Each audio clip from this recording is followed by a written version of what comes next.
पिछड़ा वर्ग, अति पिछड़ा वर्ग, आदिवासी वर्ग, आपके खिलाफ इस देश में 24 घंटा अत्याचार होता है।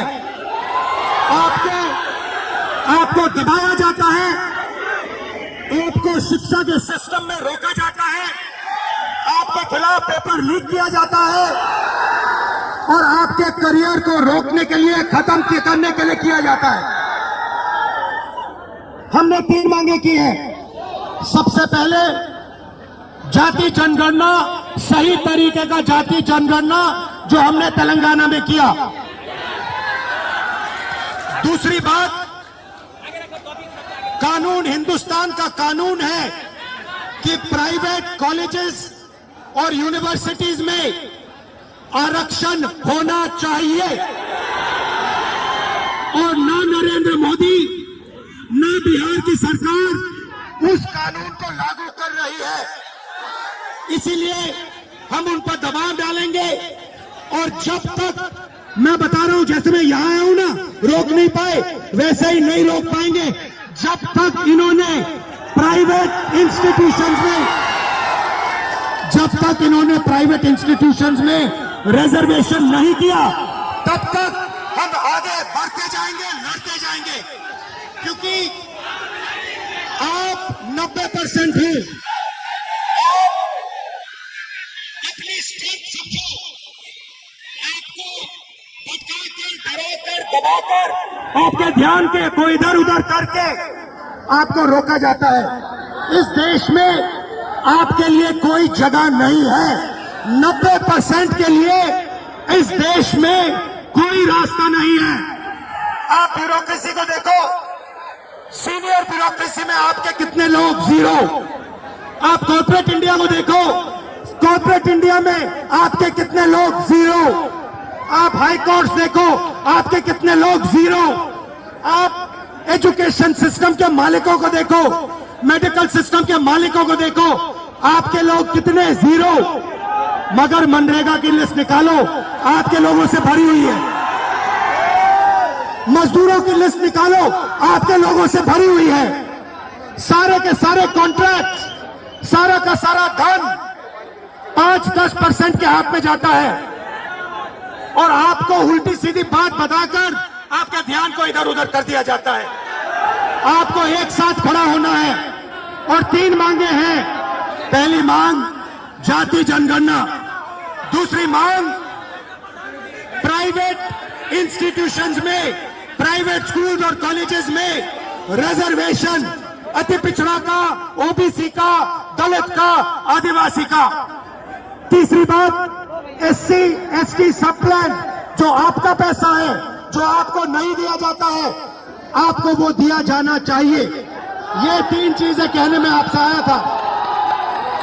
और ये बात समझिए, आप एक बात समझिए, बिहार की पुलिस ने अभी मुझे रोकने की कोशिश की, रोक नहीं पाई। पता है क्यों नहीं रोक पाई?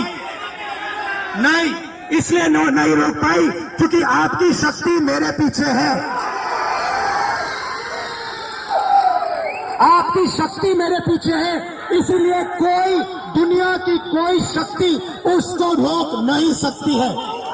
हमने कहा, हमने नरेंद्र मोदी से कहा, पार्लियामेंट में कहा, तुम्हें जाति जनगणना करना पड़ेगा।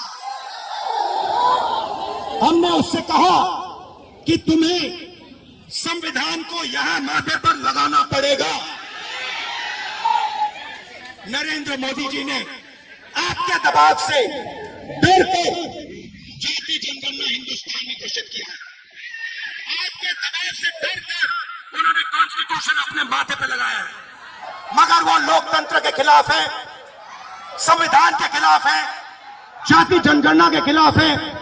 और जो 90% हिंदुस्तान की गरीब आबादी है, अति पिछड़ा, दलित, आदिवासी, माइनॉरिटीज, ये इन सब के खिलाफ है।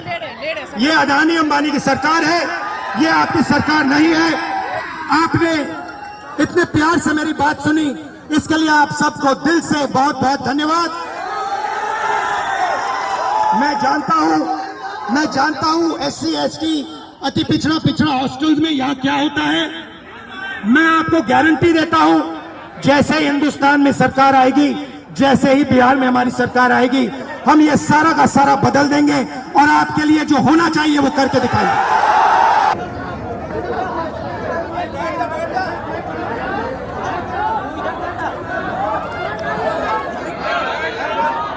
हेलो, अच्छा, आप में से कोई बोलना चाहता है? आ जाओ, आ जाओ।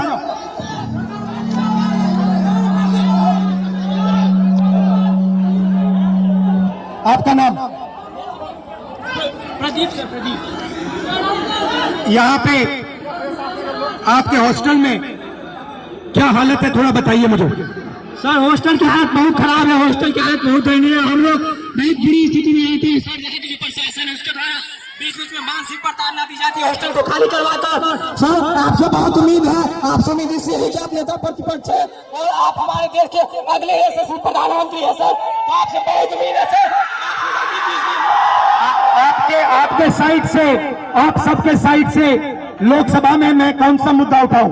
सर लोकसभा में सर जो दलित के साथ भेदभाव होता है और शिक्षा का सर जो बजट है दिन पर दिन घटता जा रहा है, और कल्याण विभाग की जो सर बजट है वो घटती जा रही है।